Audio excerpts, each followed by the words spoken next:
Shalawama, shalawam, shalama, salutations à tous, et en particulier à l'héritage du Père Céleste, à mes frères israélites, qui sont choisis. Et contrairement à ce que tout le monde pense, le Créateur n'aime pas tout le monde, le Christ n'aime pas tout le monde, même si ça peut vous choquer. Sinon, moi, je vais très bien. Et puis, salutations aussi, effectivement, à ceux que le Père a rattachés à son peuple. Mais c'est pas le même héritage. Même des peuples, ou même carrément étrangers.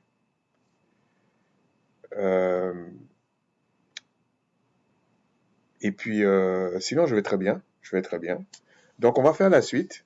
Alors, j'avais dit en 3 parties, et j'ai regardé, je suis obligé de le faire en 4 parties. Je suis désolé pour ceux qui disent, ah, là, il va rallonger. Non, non, je suis obligé de le faire en 4 parties. C'est important, c'est important. Ça a quand même des conséquences sur la vie des gens, sur les descendants. C'est vraiment important. Euh, et parce que les personnes pensent que s'engager dans quelque chose, et je parle surtout pour les Israélites, s'engager dans quelque chose, ça a beaucoup de conséquences. Et c'est pas parce que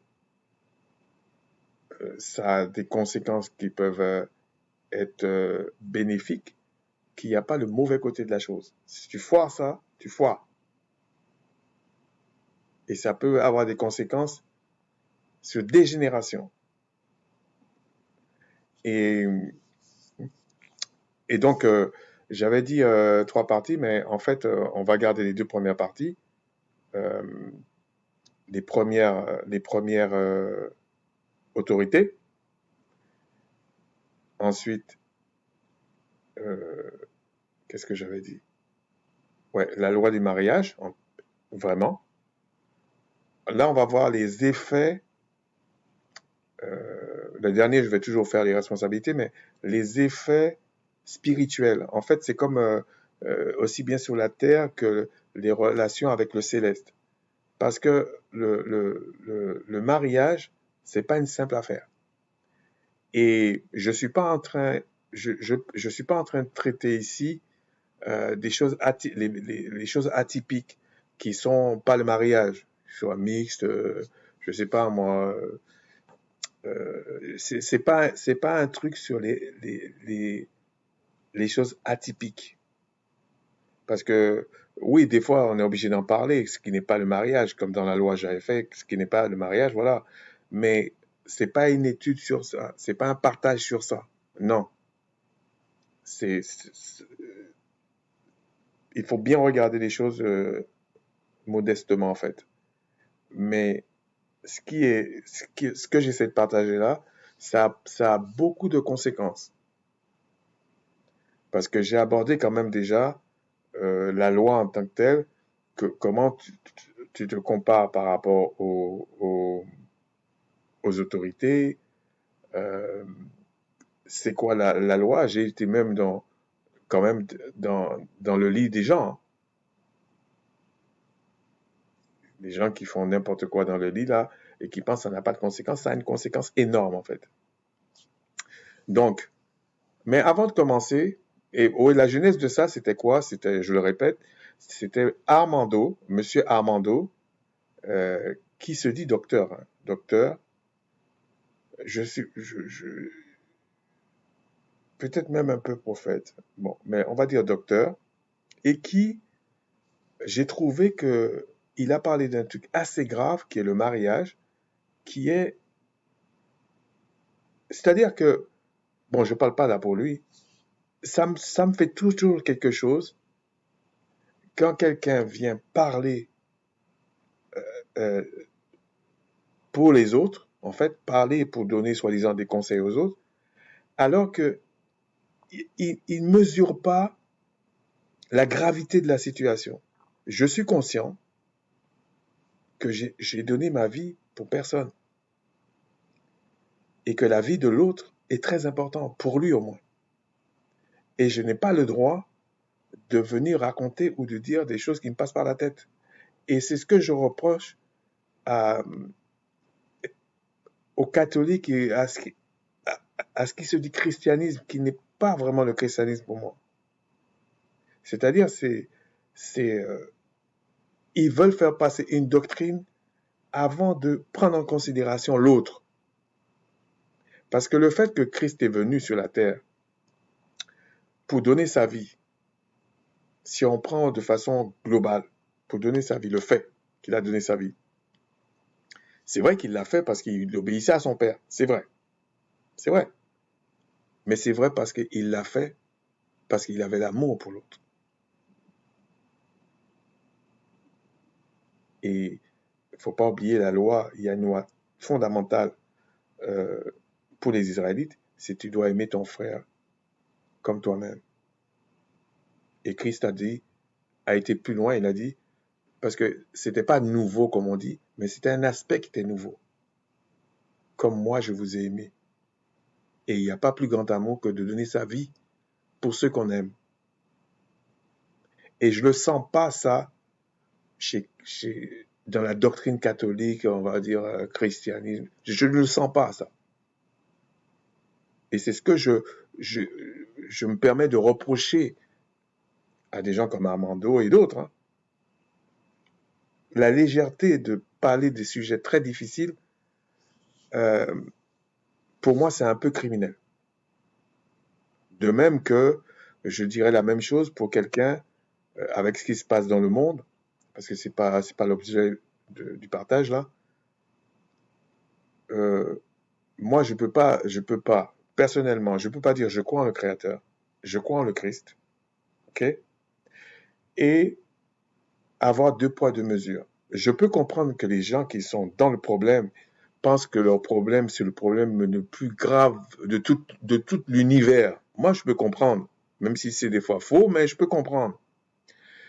Mais je n'accepte pas, enfin pour moi, que 50 enfants morts quelque part,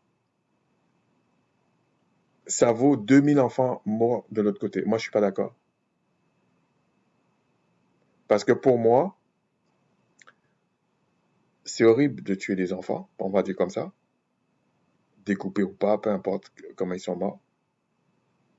Mais pour moi, c'est horrible aussi, de l'autre côté, qu'il y ait 1000, 2000 morts, bombardés depuis des jours, si on prend le fait là aujourd'hui, des jours.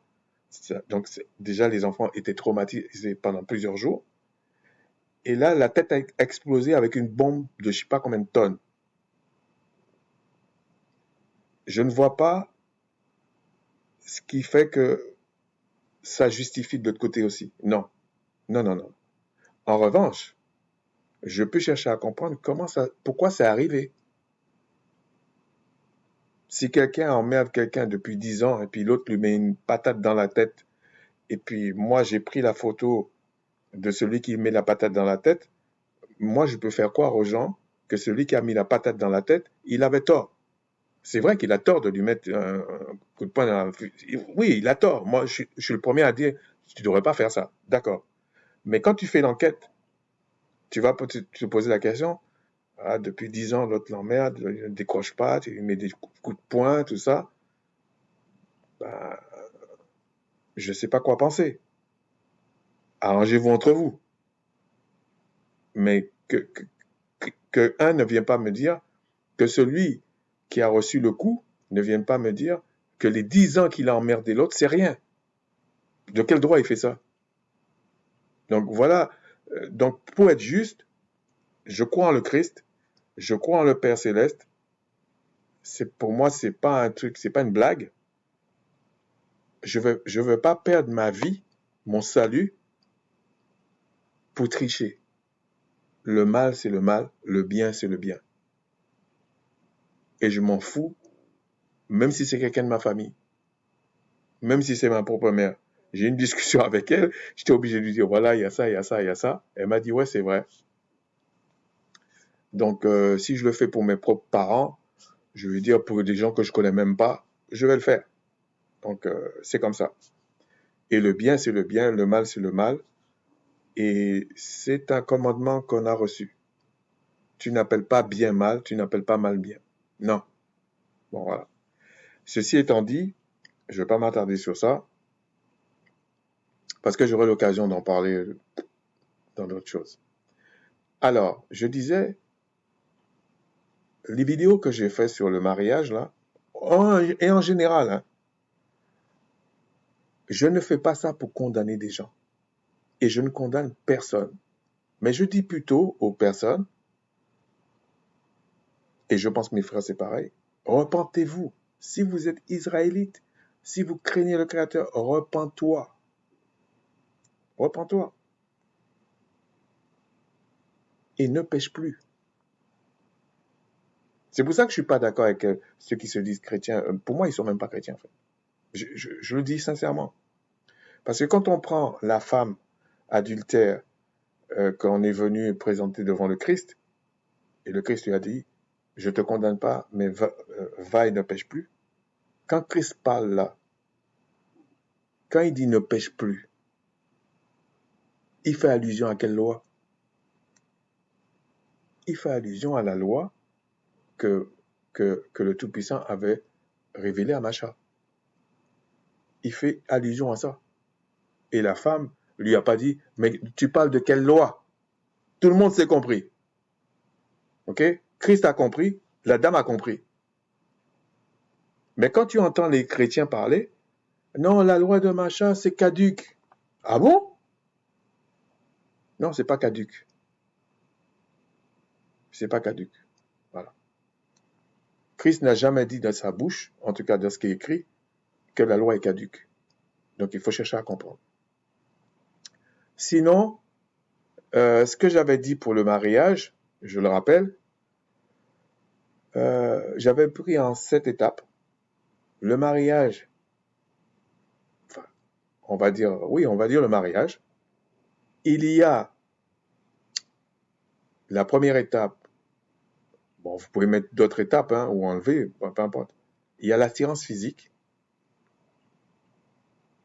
Ensuite, il y a les parents, père, mère, en tout cas la famille, les parents. Il y a l'aspect que j'avais dit, le contrat. C'est par exemple les anciens, c'est l'environnement terrestre, quoi. Ça, c'est le contrat.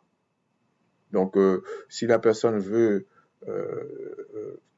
faire un mariage civil aussi, pourquoi pas? Pourquoi pas? C'est pas ça pour moi le mariage. C'est pas ça que les Écritures disent. Et c'est ce que je reproche à Armando. C'est parce que en plus, les, par exemple, quand on dit république, ça vient des Romains qui ont mis en place certaines choses et tout ça. Ouais, voilà. Donc, le fait d'aller à la mairie, je peux comprendre, c'est leur système, mais je pense pas que c'est un problème d'aller à la mairie, se marier. Mais tu peux pas venir dire à quelqu'un qui croit en le Christ, qui croit en la Bible, que s'il n'est pas passé à la mairie, que il peut pas avoir une femme, il peut pas coucher avec cette femme et tout ça, se marier avec, avoir des enfants, qu'il est en train de pécher. C'est toi qui es en train de pécher en disant ça. Et je suis convaincu que le Créateur va confondre ces gens-là. Parce qu'ils racontent des faussetés. C'est pas vrai.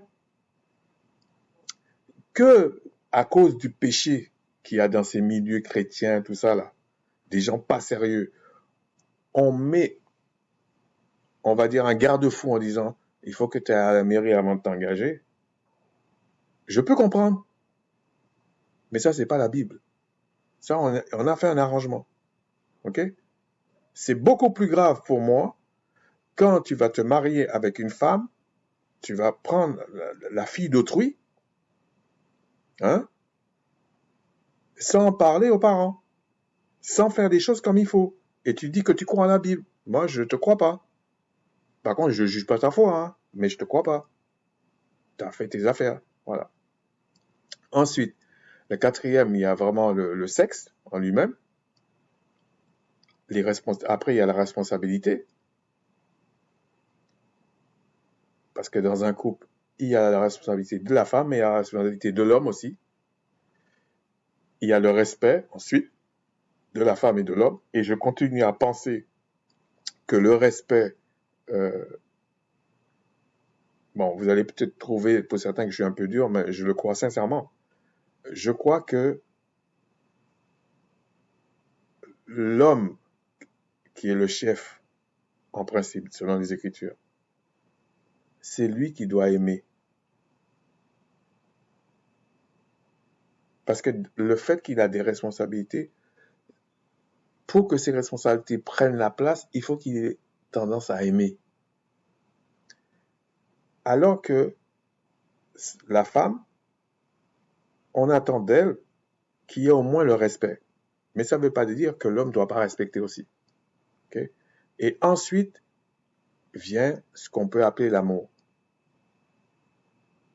Parce que les personnes qui viennent, qui disent, ils n'ont pas fait toutes ces étapes-là et puis ils disent ils aiment, bon, il faut revoir les Écritures.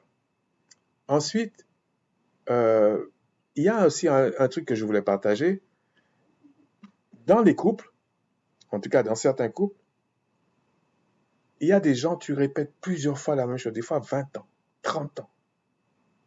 Et la personne ne change pas. Parce qu'il est orgueilleux, en fait. Il est prétentieux, que ce soit une femme ou un homme. Hein. C'est la vérité. Parce que de toute façon, il ne pourra pas changer tant qu'il ne va pas vers le Tout-Puissant pour lui dire, voilà, j'ai tel problème. Sinon, il ne changera pas. Et je sais de quoi je parle. Il y a des choses, j'ai déjà dit dans des vidéos, il y a des choses, c'est au moment que j'ai reconnu que le Créateur m'a délivré. Voilà. C'est comme par exemple, t'es marié depuis combien de temps? 10 ans, 15 ans, 2 ans, 3 ans. Admettons, t'es marié depuis 10 ans. Ça fait 8 ans, t'as pas ouvert la Bible. Et je dis ça pour mes sœurs. Ça fait 8 ans, t'as pas ouvert la Bible. Et t'as ouvert la Bible parce que il y a des frères et des sœurs, vous êtes ensemble en train de vous rencontrer peut-être une fois dans la semaine. Et tu dis que ça va pas. Mais c'est évident. C'est pareil pour l'homme, hein. C'est évident que ça va pas. T'as pas d'intimité avec le Créateur, en fait. Tu es en train de mentir aux gens. Voilà. C'est une réalité. Ensuite, et si tout va pas bien, c'est que t'as ta réponse. T'as le temps de faire plein de trucs, que ce soit un homme ou une femme. Vous avez le temps de faire plein de trucs, pas de votre temps, non, plein de choses. Mais vous avez même pas, on va dire, on va pas aller loin, même pas un quart d'heure pour aller vers le Seigneur et lire la Bible. Tout le monde prie. Tout le monde prie. C'est pas ça qui compte. Ça compte que si tu fais tout le reste avec. Mais c'est bien aussi de prier. Il y a aussi le côté de l'homme. Moi, j'ai des difficultés, mais c'est personnel. Un homme va aller prendre la fille d'autrui pour lui faire du mal. Et il ose dire qu'il croit en la Bible. Non, ça c'est pas bon, ça. Ça, c'est pas bon. Il valait mieux. Pourquoi tu as été chercher la fille d'autrui chez ses parents pour la faire souffrir? Tu te prends pour qui, en fait? Il fallait mieux la laisser pour la laisser une chance d'être heureuse. Et c'est pareil pour l'homme. Hein. Toi, ma sœur, pourquoi tu es comme ça? Il fallait lui laisser la chance à ce frère d'être heureux avec quelqu'un d'autre. Arrêtez de vous prendre pour le centre du monde. Ou si vous savez que vous avez des problèmes, humiliez-vous devant le Tout-Puissant. C'est lui qui peut changer les gens. Alors, ensuite, il y a autre chose que je voulais partager. Beaucoup de chrétiens, enfin, qui se disent chrétiens, aiment prendre ce verset, ces deux versets. en tout cas, aime prendre ce verset de 2 Timothée, j'ai noté ça, 2 Timothée 16-17. Toute écriture est inspirée du Tout-Puissant et utile pour enseigner, pour convaincre, pour corriger, pour instruire dans la justice, afin que l'homme du Tout-Puissant soit accompli et propre à toute bonne œuvre. Et ils prennent ces versets-là pour justifier le fait ils peuvent corriger quelqu'un. Je suis pas contre ça, mais souvent ils comprennent pas ce qui est écrit. Et souvent quand je parle, je dis mais je corrige personne. La vérité n'a pas besoin d'être défendue, mais je corrige personne. Pourquoi je vais corriger quelqu'un? Mais quand je dis ça, peut-être que je rentre pas dans certains détails pour expliquer pourquoi je dis ça en fait. Ce que je veux dire, lorsqu'il parle, parce que celui qui pose problème, c'est surtout corriger. Lorsqu'on parle de corriger, que la parole est là pour instruire, etc., corriger, tout ça, toujours il faut garder à l'esprit, tu dois aimer ton prochain comme toi-même. C'est parce que j'ai de l'amour pour toi que je peux chercher à te reprendre dans quelque chose. C'est pour ça que je fais ça. Sinon, j'en ai rien à faire, en fait. Ce que je veux dire, c'est que ce verset-là, il est fait, déjà pas pour ceux du dehors, mais pour ceux du dedans. Et c'est fait pour que ce soit enseigné, convaincre, corriger, instruire, tout ça. C'est fait pour construire ensemble. La base, les fondations, c'est quand même l'amour de l'autre. Et il n'est pas question ici de corriger parce que je connais plus que toi ou que je suis meilleur que toi. C'est pas dans ce sens. Et je pense que, en tout cas en tout cas certains frères que je connais, ils sont dans la même logique. Parce qu'en fait, si je te reprends sur quelque chose, parce que tu es mon frère ou ma sœur, c'est parce que j'ai de l'affection pour toi. Sinon, de quoi je me mêle? Et quand je fais ça, je dois garder à l'esprit que je suis moi-même aussi un homme et que le Créateur me regarde. Et chez les chrétiens, là, quand ils prennent des versets, des trucs comme ça, je ne sens pas ça. J'ai l'impression qu'ils veulent corriger parce que je suis meilleur, je corrige. Il y a même certains Israélites comme ça. Je t'ai corrigé et puis il est comme content. Mais non. Que tu corriges ou pas, tu dois faire les choses pour construire avec ton frère, pour construire avec ta sœur. Et ça, c'est le problème des fois qu'il y a dans des couples. Si vous tous les deux, vous craignez le Créateur, quand toi, l'homme, le chef de la maison, tu vas enseigner ta femme, tu vas la corriger ou tu vas essayer de lui parler, c'est parce que vous voulez construire quelque chose. C'est pas que tu es meilleur, c'est pas que ça. Tu veux construire avec l'autre. Et ton frère, euh, si c'est des frères entre eux, c'est parce qu'on veut construire des choses ensemble. Je me sens concerné par la vie de mon frère sans m'occuper de ce qui ne me regarde pas, évidemment. C'est dans ce sens. Et donc, c'est ça que je voulais dire. C'était pas pour... enfin, je veux dire, je ne conçois pas que quelqu'un qui a reçu quelque chose du Seigneur pour enseigner, pour convaincre, pour corriger, pour etc., etc., le fait avec une prétention ou encore avec beaucoup de légèreté. Parce que c'est beaucoup de responsabilité. Parce que la vie de l'autre est importante pour lui. C'est pas, c'est pas, c'est pas c'est pas une question d'être mythomane. de se prendre pour ce qu'on n'est pas. Non. Donc, c'était ça que je voulais partager avant de commencer. Et on va attaquer. Donc, comme je disais, la genèse de ça, c'était à cause de ce monsieur. Alors, j'ai essayé de prendre un arrêt sur image pour pas qu'il soit à son désavantage, ok? Donc, lui, il s'appelle Armando. Et je l'appelle souvent Monsieur Armando pour pas qu'il pense que je lui parle avec condescendance et tout ça. J'ai pas le temps pour ça, j'ai pas besoin de ça. Et comme un peu souvent j'essaie d'expliquer ça comme ça. Si j'ai le meilleur père du monde, j'ai le meilleur grand frère du monde, j'ai tout, pourquoi je veux m'abaisser à humilier des gens, à insulter des gens, à rabaisser des gens? J'ai pas le temps pour ça. J'ai pas le temps pour ça. Donc, lui, il s'appelle Armando. Donc, il a dit des choses, et il n'y a pas que là, mais le reste vient après. Il a dit des choses sur le mariage que j'ai trouvé que c'était scandaleux.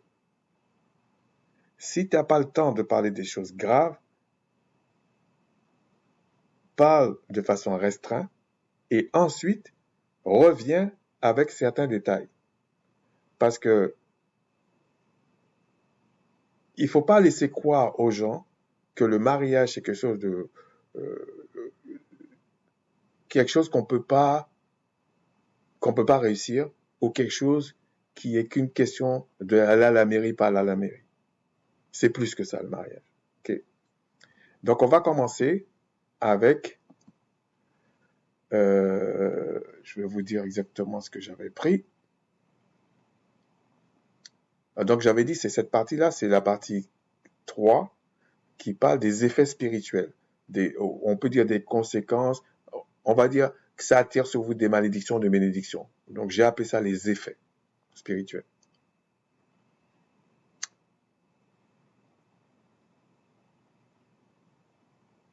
Ça c'était 1 Jean.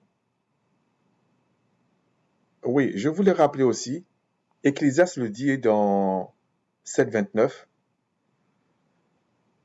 Voici ce que j'ai trouvé, c'est que le Tout-Puissant a fait les choses droits, a fait des hommes droits, mais ils ont cherché beaucoup de détours. Okay? Et les commandements du Créateur ne sont pas pénibles. C'est parce que quand tu es tellement tordu, tu penses que c'est vraiment très pénible de les faire parce que c'est difficile de te redresser, c'est tout. Voilà. Donc, si on va dans 1 Jean 3, 4, 9, voilà ce qu'il est dit. Quiconque pêche transgresse la loi, et le péché est la transgression de la loi. Or, vous le savez, le Christ est apparu pour ôter les péchés. On peut se rappeler aussi, il est apparu pour ôter les péchés et pour détruire les œuvres du diable. Dans d'autres passages, on dit aussi pour détruire les œuvres du diable. Mais là, ça concerne l'humain, là, apparu pour ôter les péchés. Il n'y a point en lui de péché, et il n'y a point en lui de péché. Quiconque demeure en lui ne pêche point. Quiconque pêche ne l'a pas vu et ne l'a pas connu. Et après, il dit, petits enfants, donc c'est les plus petits, hein, que personne ne vous séduise. On pourrait expliquer que c'est séduire, mais on n'a pas le temps là. Celui qui pratique la justice est juste, comme lui-même est juste. C'est pour ça que je disais, avec ce qui se passe dans le monde, parce que tout le monde est focalisé sur ce qui se passe avec les Israéliens et les Palestiniens, mais il n'y a pas que ça. Hein. Il y a plein de choses qui se passent dans le monde qui sont carrément injustes par rapport au Tout-Puissant. Il y a même des gens qui prennent les identités des autres, qui prennent, mais c'est du n'importe quoi. Et ils pensent que, parce qu'ils vont forcer les gens à croire comme ils veulent, que le Tout-Puissant va marcher. Non, ça ne marche pas comme ça. Petits enfants, verset 8. Celui qui pêche est du diable, car le diable pêche dès le commencement. Et un des péchés, c'est d'appeler le bien mal et d'appeler le mal bien. Ok? Le Fils du Tout-Puissant a apparu pour détruire les œuvres du diable. Voilà, c'était ce passage-là que je cherchais. Je ne pensais pas que c'était là. Donc, vous voyez, ici, au verset 5, on vous dit pour ôter les péchés. Et là, on vous dit pour détruire les œuvres du diable. Quiconque est né du Tout-Puissant ne pratique pas le péché, parce que la semence du Tout-Puissant demeure en lui, et il ne peut pécher parce qu'il est né du Tout-Puissant. Alors, vous allez dire, ouais, mais comment ça se fait que moi, je crois que j'ai reçu la semence du Tout-Puissant et je pêche? Non, parce que tu n'es pas parfait, là. Là, il est en train de parler quand tu as reçu la semence et puis que tu es devenu parfait. Mais tu es obligé d'avoir tendance à vouloir que le Tout-Puissant t'aide à te sanctifier. Ça veut dire de pécher de moins en moins. Tu ne peux pas faire le même péché pendant 10 ans. Et même quand Christ dit qu'il faut pardonner 77 fois, c'est pas forcément le même péché. Parce que si tu fais le même péché pendant 20 ans, non, c'est que toi, tu es orgueilleux. Ben non. Et ceci est valable. Là, je parle en général, mais pensez le couple. Ah, c'est comme ça. On ne se met pas ensemble avec quelqu'un pour se boxer. Je veux dire, c'est un peu idiot. Et une femme sera jamais un homme, et un homme sera jamais une femme. Arrêtez de raconter des histoires aux gens. On n'a pas le temps d'élaborer sur ça, parce que, de toute façon, je n'allais pas le dire sur une vidéo, mais je peux prendre plein d'exemples et convaincre par la grâce du puissant n'importe qui. Mais il y a des choses qu'on dit sur Internet, et c'est à vous d'approfondir. Ensuite, on va aller dans Romains 7, 2 à 3. Ainsi, une femme mariée, là on attaque, une femme mariée, elle est liée par la loi à son mari tant qu'il est vivant, mais si le mari meurt, elle est dégagée de la loi qui l'a liée à son mari. Cette loi-là encore, c'est dans la loi que les chrétiens disent que c'est la loi de Moïse. Hein. C'est quand même cette loi-là. Hein? Donc, si on dit la loi, si on fait allusion à cette loi-là, il n'y avait pas le fait qu'elle est liée comme ça. Il y a tout ce qu'il y a autour qui est lié au mariage. La loi d'impureté, ou on va dire, pour que ce soit plus soft là, la loi des menstrues de la femme. La loi au niveau de la naissance. Il y a même des choses qu'on peut comprendre dans les Écritures. Moi, je ne vais pas rentrer là-dedans. Pour des gens euh, qui enseignent, admettons qu'ils enseignent à des frères, un jour de Shabbat, on va dire comme ça, et entre midi et deux, il couche avec sa femme. Mais c'est une question de bon sens, ça, ok? C'est pas, ça se fait pas, ok? Ça se fait pas, mais j'ai pas le temps de rentrer là-dedans. Mais c'est pour dire que quand il dit la loi du mariage, il se limite pas au fait que c'est ta femme ou que c'est ton mari. Il y avait toute la vie de couple. C'est pour ça qu'il dit ça, là, ok?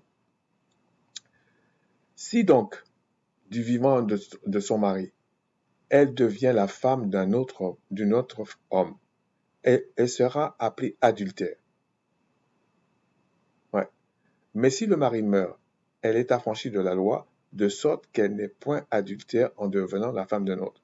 Ce qu'on veut dire par là, il y a aussi un aspect qu'il faut comprendre. Si un homme prend une femme qu'un mari a congédiée, admettons, cet homme-là qui est avec cette femme, le mari officiel a congédié cette femme parce qu'en disant elle a été adultère avec la personne là. Le couple sera maudit. parce que c'est des mots que vous n'aimez pas entendre, hein, le couple sera maudit par le Tout-Puissant. Vous allez dire quoi au Tout-Puissant? Les enfants seront maudits aussi.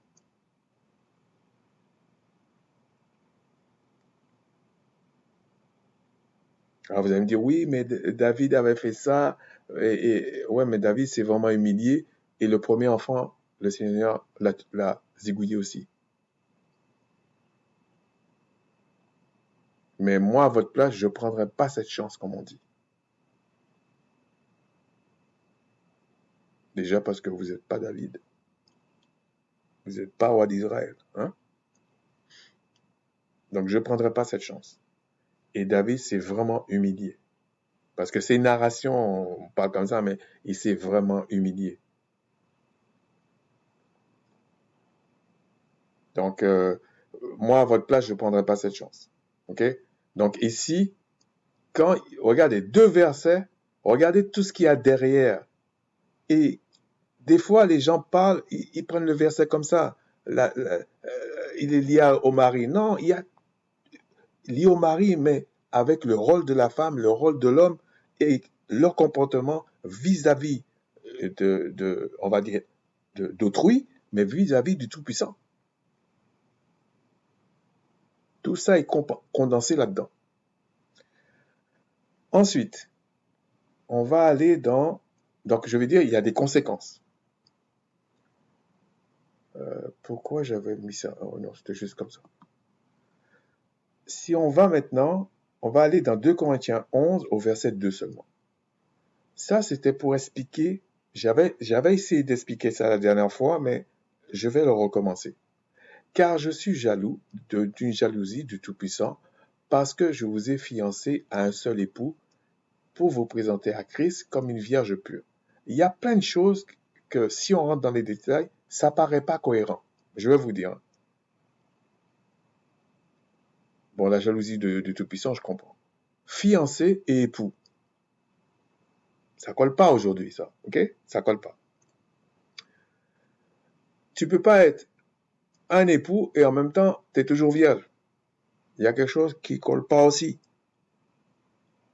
Ou alors, c'est juste au tout début. Mais ça peut pas demeurer. Mais pourquoi il parle comme ça? Déjà, ça vous donne une idée. Bon, j'avais été voir, bon, ce serait trop long, mais en grec, c'est pareil, c'est fiancé et époux. Donc, si ils disent ça, ça veut dire que quand vous parlez, même ils le disent pour Joseph et Marie et pour d'autres, hein, ce n'est pas du tout ce que vous pensez comme aujourd'hui. OK? Donc, il faut comprendre le paradigme et la culture de l'époque pour comprendre les Écritures. Et quand on dit ça aux gens, ils le prennent mal. Mais c'est la vérité. Sinon, tu vas faire n'importe quoi.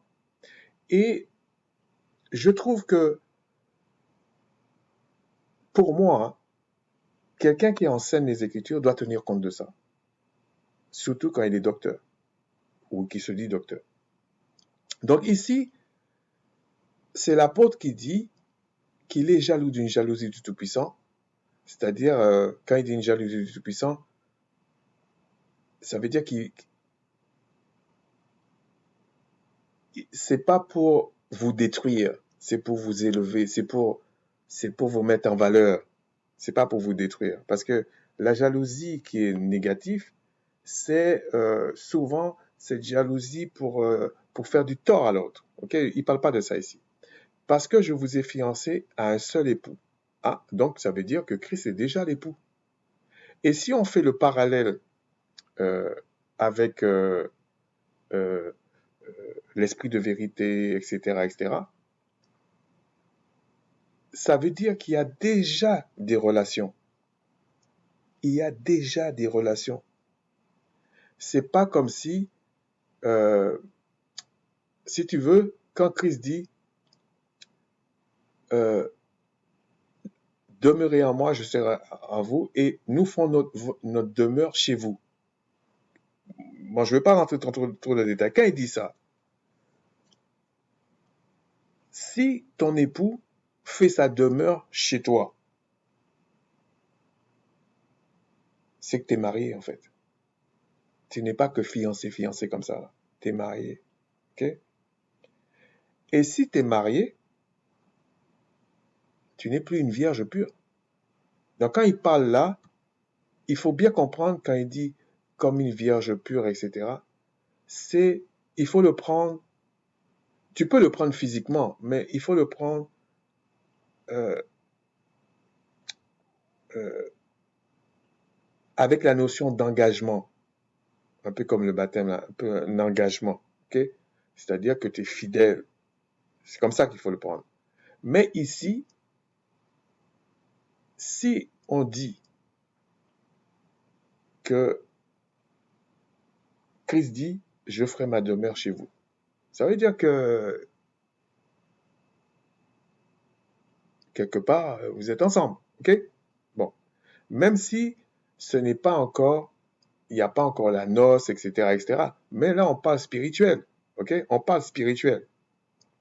Donc, si vraiment il y a ça, ce que je veux dire, c'est que tu es censé tenir la route. Et je vais pas trop anticiper, mais je vais quand même le dire. Si maintenant l'apôtre Paul disait, je cours parce que je dois remporter le prix, c'est qu'en fait, on est dans la situation, un peu comme dans l'histoire de Tobie, un peu comme on dit dans Deutéronome, ça s'est passé, on n'habite pas encore le bon endroit, mais on est engagé. Et si tu dévis là maintenant, tu es adultère. C'est-à-dire que si tu ne comprends pas les Écritures, tu ne comprends pas les choses, tu seras adultère. Parce qu'en fait, qu'est-ce que tu vas faire? Tu vas écouter un autre esprit. Et c'est très grave. C'est beaucoup plus grave que de ne pas aller à la mairie. En fait, je veux dire. C'est beaucoup plus grave. De même que c'est beaucoup plus grave de ne pas faire les choses comme il faut, d'aller voir les premières autorités qui sont les parents, que les parents se parlent entre eux et que tu prends tes responsabilités si tu es un homme. C'est beaucoup plus grave que de ne pas aller à la mairie. Mais je ne dis pas de ne pas aller à la mairie. Comme je dis, j'ai été à la mairie, moi. Donc, je ne suis pas en train de dire qu'il ne faut pas aller à la mairie. Même pour moi, vraiment, quand je l'ai fait pour les gens. Je ne l'ai pas fait parce que c'était quelque chose que le créateur trouvait que c'est la loi du créateur et tout ça. Je n'ai pas fait pour ça. Ensuite, ici, on va voir, je vais essayer d'aller un petit peu plus vite, dans 1 Jean, bon, je ne veux pas dire, il faudrait lire de 1 à 12, mais on va lire que le verset, euh, franchement, j'ai tendance à vouloir lire tout, mais on avait déjà lu une partie, on va lire jusqu'à 10 à 12, parce qu'on avait déjà lu une partie. C'est par là que se font reconnaître les enfants du Tout-Puissant. Quand ils ne pêchent pas, ok? Quand ils ne transgressent pas les lois. Et les enfants du diable. Quiconque ne pratique pas la justice n'est pas du Tout-Puissant. Non plus ceux qui n'aiment pas son frère. Ça revient. Ce qui n'aime pas son frère. Celui qui ne... comment je peux dire? Celui qui ne cherche pas à construire, bien sûr, avec le respect qu'on doit à l'autre, c'est-à-dire la vie de l'autre, c'est sa vie, c'est pas la mienne. Mais si tu vas reprendre quelqu'un, tu lui parles, tu partages, mais sans vouloir construire, sans vouloir le bien de l'autre, pas pour te mettre en valeur, non, pour que l'autre soit en valeur, ah ben, tu pêches. Voilà. Donc, si tu es marié et ton seul souci en tant qu'homme, parce qu'on t'a dit, euh, la femme, c'est une aide pour l'homme, que tu ne cherches pas à t'occuper de ta femme, mais déjà, pourquoi tu t'es marié en fait? Pourquoi tu t'es marié? Pour faire souffrir la fille d'autrui. Tu vas payer ça. Et je l'espère. À moins que tu te repentes. Verset 11. Car ce qui vous a été annoncé et ce que vous avez entendu dès le commencement, c'est que nous devons nous aimer les uns les autres. Et dans le vous aimer les uns les autres, c'est pas que le frère, ta propre femme. Tu dois l'aimer. Et tu dois l'aimer selon les lois du Créateur. Mais toi, ma sœur, tu dois aimer ton mari. Vos histoires de féminisme, je sais pas quoi, moi je suis une femme moderne, on s'en fout. C'est le salut, c'est comme ça. Ou alors, tu changes de crèmerie. Et de ne pas ressembler à Caïn, qui était du malin et qui tua son frère. Et pourquoi le tua-t-il? Parce que ses œuvres étaient mauvaises et que celles de son frère étaient justes. Pourquoi j'ai lu ça ici? Bon, bien sûr, les gens aiment bien entendre l'amour et tout, mais l'amour, c'est quoi? C'est d'obéir au commandement du Créateur, selon son esprit. C'est là qu'il y a le problème. Hein? Parce qu'il y a des gens qui utilisent les Écritures ou qui utilisent des choses pour manipuler. Ça peut être une femme comme un homme, hein, pour manipuler l'autre. Mais quelle satisfaction tu as en tant qu'homme de manipuler ta femme? Et toi, femme, quelle satisfaction tu as dans la vie de prendre une institution du Créateur pour manipuler ton mari?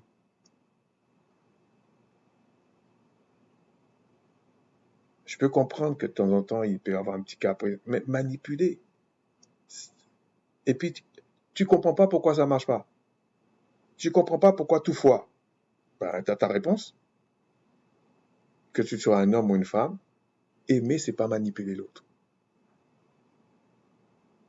Aimer, c'est craindre le Créateur, craindre ses commandements. C'est ça, aimer. C'est comme ça, tu peux dire, si toi, en tant qu'homme, tu crains le Créateur, tu vas aimer ta femme. Toi, femme, si tu crains le Créateur, tu vas aimer ton mari. Sinon, c'est faux. C'est faux. Vos histoires de dire, oh, je t'aime, même à la maison, je déteste ça, moi. Tu n'obéis pas au commandement du Créateur, tu m'aimes pas. Arrête de me raconter tes histoires. Et vous pouvez demander chez moi, hein, ils vont vous dire non, le gars est comme ça. On va continuer. On n'est pas là pour parler de moi, de toute façon, mais bon. C'était juste pour vous dire que c'est pas une blague. Ici, on va lire dans Genèse 1, 1 à 7, mais on va pas le lire. Hein. On va pas le lire, on va juste le rappeler. On va lire quand même le verset 1 à 7, pourquoi? Ah oui, c'est parce qu'ils avaient péché en fait. Donc Adam et Ève avaient péché parce que le diable était venu leur enseigner quelque chose. Et je tiens à cette partie-là en fait. L'adultère d'Adam et Ève, c'est parce qu'ils ont obéi à l'enseignement du diable. Et comme ils avaient péché, ils avaient été adultères. C'est quoi la loi du Seigneur, du Créateur quand il y a adultère? C'est un crime, c'est la mort. C'est pour ça qu'ils sont morts.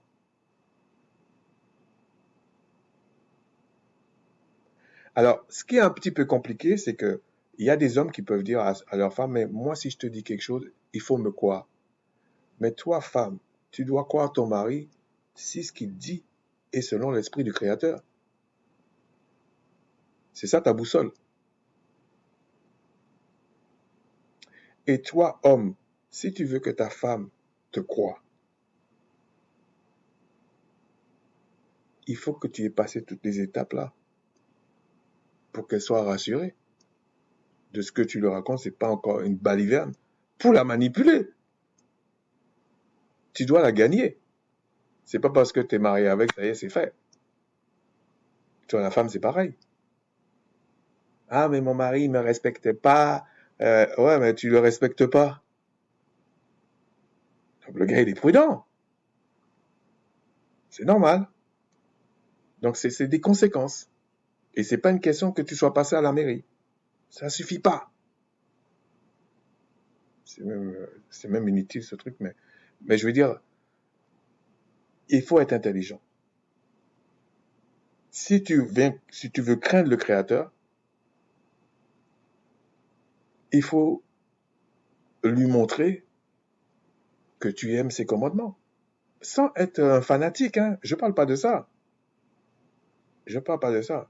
Et toi, homme, si tu veux que ta femme obéisse, il faut que tu saches comment l'enseigner, comment lui parler, comment lui expliquer.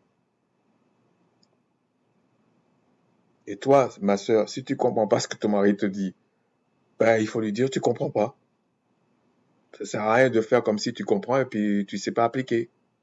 Parce que ça va créer des malentendus. Et le diable, il aime ça, il faut fil. Tac. Et vous êtes mort, hein. Je vous signale tout de suite. Parce que lui, il a aucune pitié. Il n'est pas là pour avoir pitié de vous. Ensuite, on va passer. Donc, ce que je disais, c'était le côté adultère. Le côté adultère, ne pensez pas que d'écouter certaines doctrines, c'est pas adultère. Vous allez mourir. C'est pour ça que j'aime bien, quand je dis souvent, j'aime bien quand la personne me dit sa doctrine.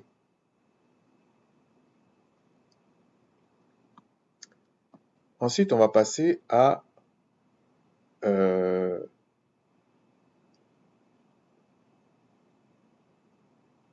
on va lire que les deux versets de Genèse 4.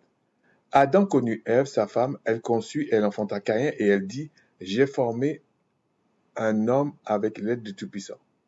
Elle enfanta encore Abel, etc. Et puis on dit qu'est-ce qu'il faisait. Mais le premier verset, regardez, si vous écoutez, vous surtout les sœurs, vous écoutez n'importe quoi. Là, on parle de doctrine, mais à la télévision, hein? Ça ne veut pas dire qu'il ne faut pas que tu regardes, c'est pas ça que je veux dire. Mais il y a des choses, il faut avoir un sens critique, il ne faut pas tout gober. Ça peut être dans des conversations, ça peut être au travail, ça peut être n'importe où ce que vous avez vu. Il y a des choses, je vous dis, et j'ai pas froid aux yeux vraiment en fait. Hein. Vous pouvez demander à des gens qui sont proches de moi, mais il y a des choses que moi-même je veux pas regarder. Ou moi-même je veux pas m'intéresser à certaines choses. Parce que pour moi, c'est comme si ça me souille. Je veux pas. Je veux pas faire le brave. Je m'en fous de ça, moi. Je ne veux pas. C'est pas parce que je crois en le Tout-Puissant que moi-même je suis le Tout-Puissant. Vous comprenez? Donc il y a des choses que je dis non, là, je veux pas. Sauf si le Créateur m'explique des choses et puis je vais étudier la chose, peut-être. Mais sinon, a priori, moi je vais pas. Par sa grâce, je veux pas. Pourquoi? Elle a écouté le diable. Et contrairement à ce que les gens disent, c'est Adam qui était le père. Pour les gens qui pensent que il y a des choses qui disent là pour Marie-Joseph, là, non. Bon, je suis pas encore là, mais quand je vais expliquer ça, vous allez voir que les gens racontent n'importe quoi, mais bon, c'est pas grave. Adam, c'est bien le sperme de Adam qui a donné Caïn, ok? C'est pas le diable accouché avec Ève, ok? Mais pourtant, on vous dit Caïn est l'enfant du diable. Ça veut dire que ce que vous écoutez, vous, mes sœurs, ça influe sur votre progéniture. Oui. C'est pour ça qu'il ne faut pas gober n'importe quoi, il ne faut pas écouter n'importe quoi. Il faut savoir, il ne faut pas aller se coucher avec plein de bêtises, avec de la haine contre son mari. Le mari ne doit pas aller se coucher avec la haine contre sa femme. De toute façon, c'est comme c'est dit dans les Écritures, je crois que c'est l'apôtre Paul qui dit ça, le mari, s'il s'énerve sur sa femme, il va tuer sa femme. Moi, je vous dis, S'il est spirituel, il va tuer sa femme. Donc, regardez les conséquences que ça a. Oui, c'est bien beau de dire que tu appartiens au Christ, tu appartiens au Père Céleste, tu appartiens... Oui, c'est bien beau. Mais ce que tu entres dans ta tête là, ou dans ton cœur, ça va tuer tes enfants. Imagine-toi, tu as un enfant, c'est un diable dans la maison, ça bousille le couple. Bon, maintenant vous faites comme vous voulez. On vous a dit au moins une fois. Si maintenant on continue, bon, je ne vais pas rentrer dans ces détails-là parce que c'est un peu dur, je ne veux pas trop, dans une vidéo là, je ne veux pas. Parce que ce n'est pas que sur ça. Peut-être si le Tout-Puissant le permet, parce que j'en avais déjà parlé, je ferai une vidéo, si le Tout-Puissant le permet, sur la conséquence quand tu écoutes n'importe quoi. Parce que là, on voit la conséquence sur un enfant. Mais si t'as déjà tes enfants et tu écoutes toujours n'importe quoi, parce que je vois il y a des petits vicieux, hein, la conséquence sera la même. Peut-être tu vas pas avoir l'enfant, mais la conséquence sera la même dans la maison. Ok? Ça veut pas dire que tu dois pas écouter, tu dois pas. Non, mais il faut grandir en fait. Bon, j'ai pas le temps d'expliquer tout là. Si maintenant on va dans, ouais, là c'était juste pour montrer comme les deux enfants sont morts, Caïn et Abel. Regardez, dans la généalogie, ils ont sauté. Bon, j'ai pas le temps, hein, mais il dit les jours d'Adam, machin.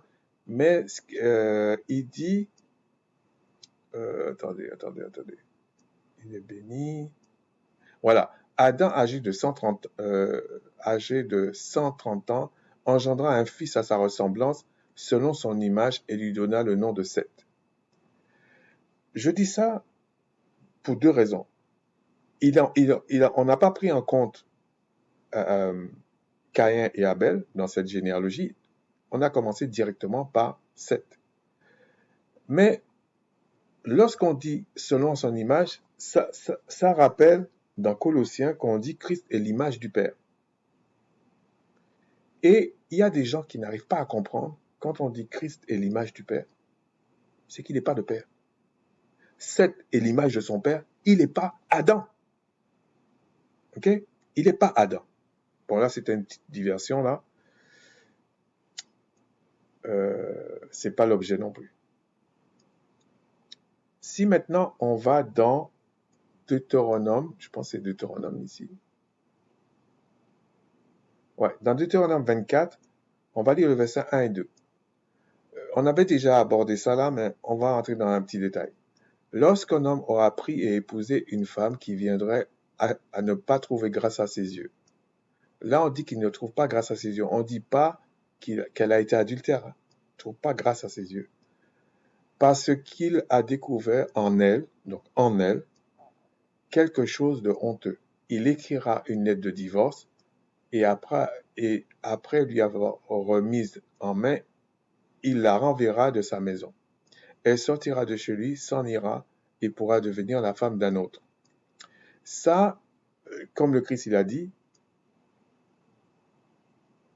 comme il y a eu la lettre de divorce, donc elle peut se remarier, il n'y a pas de péché. Mais Christ dit, est-ce que je l'ai pris? Oui, on va quand même le regarder en même temps. Ici, Christ dit, on va le lire, hein. Attends. 32-33. 31-32. Et il a été dit que celui qui répudie, donc c'est dans Matthieu 5, 31-32, que celui qui répudie sa femme lui donne une lettre de divorce. Mais moi, je vous le dis, que celui qui répudie sa femme, sauf aux causes d'infidélité, l'expose à devenir adultère. Et que celui qui épouse une femme répudiée commet adultère. Ok? Donc ça veut dire quoi? Dans cette loi-là, parce que Christ souvent a expliqué la loi, il n'a pas aboli la loi. Il n'a pas aboli la loi, comme les chrétiens pensent, en tout cas ceux qui se disent chrétiens. Et là, la loi n'est pas caduque. Christ a expliqué la loi. Il n'a pas aboli cette loi. Mais là, il dit quelque chose qui mérite explication. Avant, pour le bon vouloir d'un homme, bon, il faut que ce soit un petit peu sérieux, il écrivait une lettre de divorce, il en a marre de la femme, bon, il la vire. Et cette femme, c'était pas comme maintenant où c'était comme ça. Lettre de divorce, tu pars. Et elle pouvait se remarier. Sachez que bien que même dans le paradigme israélite, même si tu avais reçu 4 ou 5 fois une lettre de divorce et tu péchais pas selon la loi, les hommes pieux allaient se méfier de toi. Hein, ils sont pas si bêtes. Mais tu avais le droit de faire ça. Mais là, Christ dit, il y avait de l'abus en fait. Quelque part, il y avait de l'abus. Mais il dit, c'est parce que vous êtes... il y a d'autres passages où il dit, c'est parce que vous êtes trop dur en fait. Et que la lettre de divorce s'explique, sauf s'il y avait infidélité. Donc ça veut dire que tu as trompé ton mari.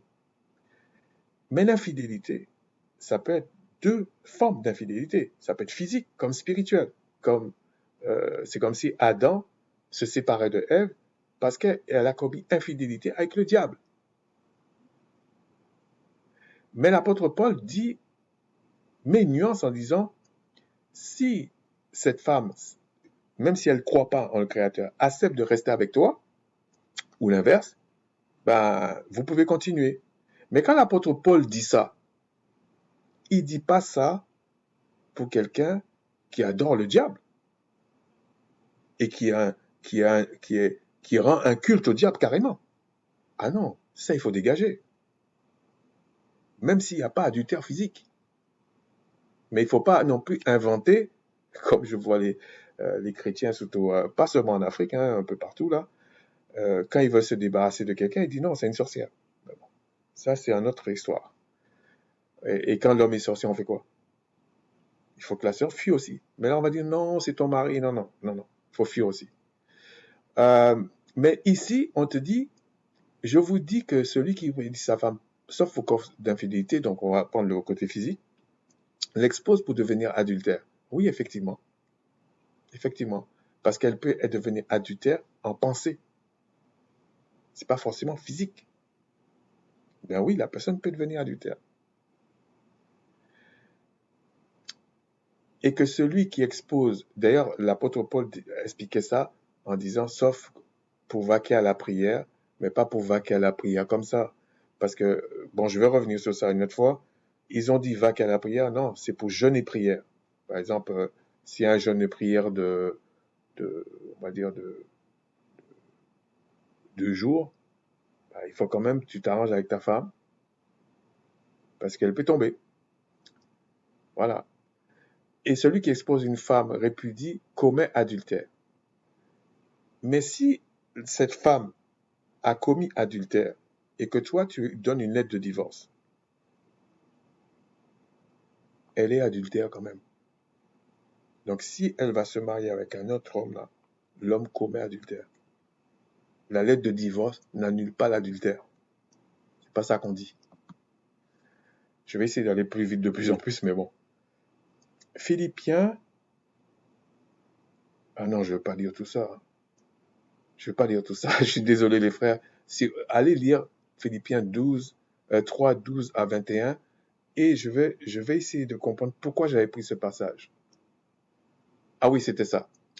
Ce n'est pas que j'ai déjà remporté le prix ou que j'ai déjà atteint la perfection, mais je cours pour tâcher de le saisir, puisque moi aussi j'ai été saisi par le Christ. Alors qu'il est fiancé avec le Christ, selon ce qu'il dit. Mais pourquoi il dit ça? C'est parce que le Christ peut trouver quelque chose de honteux dans son épouse et la dégager. C'est la loi. Mais il va te dégager pour cause d'infidélité. Donc il dit pas ça comme ça, mais j'ai pas le temps de. Et d'ailleurs, il dit, je fais tout pour que je sois trouvé digne. Mais si le Christ t'a donné le consolateur, il sait que si tu es digne ou tu es indigne. Ça veut dire que, ça veut dire qu'il il t'a parlé, mais toi, tu veux pas écouter. Ensuite, Apocalypse. On va aller dans Apocalypse. J'essaie d'aller vite cette fois-ci parce que je veux pas perdre trop de temps avec ça. C'est pas que c'est pas intéressant, mais à chaque fois, il faudrait que je développe mais quand même, j'ai une partie. Là, c'était pour, dans Apocalypse 3, 19, 3, non, 1 à 10, je pense que c'était pour les noces. Ok? Je pense que c'était pour les noces. Est-ce que c'est ça?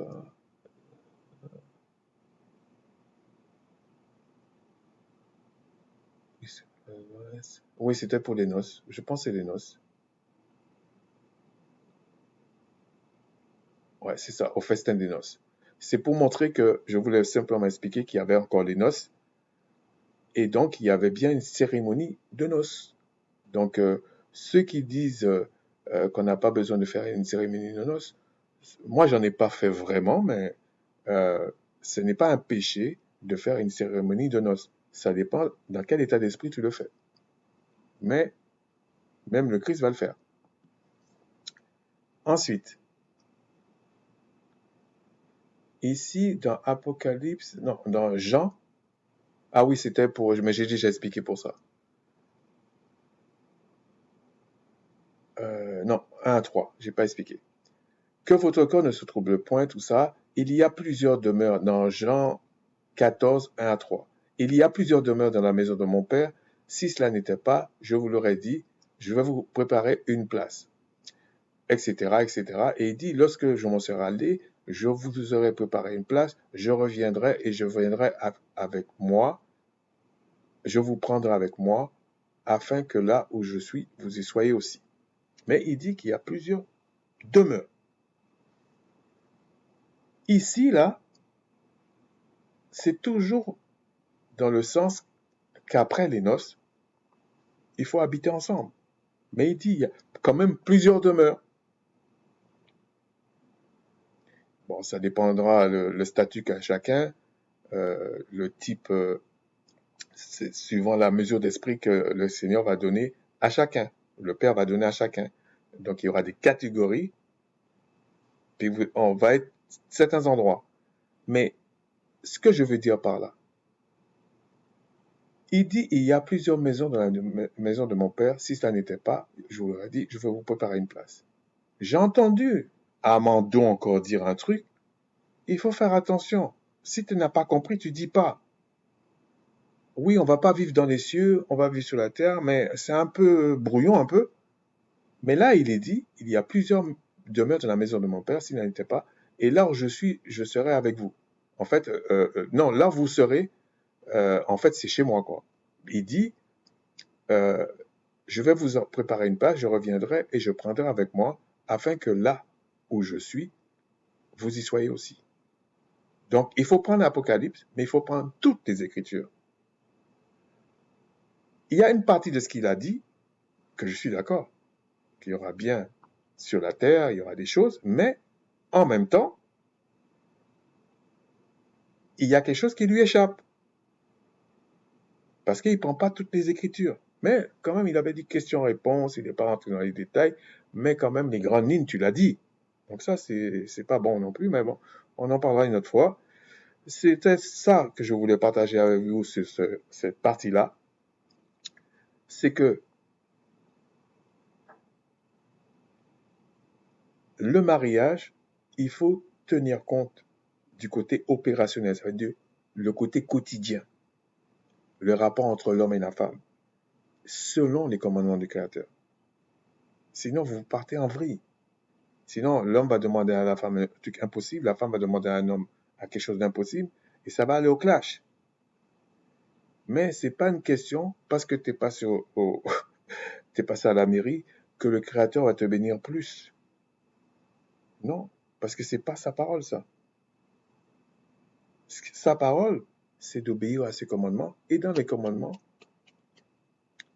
euh, la, les premières autorités, les autorités, c'est les parents et les anciens, selon les Écritures. La mairie, là, on ne connaît pas. Mais ça ne veut pas dire que tu ne peux pas aller à la mairie, ce n'est pas un problème. Mais ce n'est pas un critère de balance et tout. En revanche, ce qui est important, c'est tes relations avec ta femme au quotidien. C'est là que le Christ va faire sa demeure chez vous ou pas. C'est comme ça. Sur ce, je vous dis Shalom, Shalom, mes salutations. Et on va faire la dernière partie plus tard sur les responsabilités. Donc, ça a une conséquence sur le plan terrestre, ta façon de te comporter avec ton environnement dans le mariage, et ça a aussi des conséquences avec tes relations avec le céleste, avec le Créateur, avec le Christ. Que tu sois un homme ou une femme. Et ça a des conséquences, même, on verra ça plus tard, même sur tes enfants. Sur ce, je vous dis, portez-vous bien, Shalom, et puis je vous dis à la prochaine. Shalom.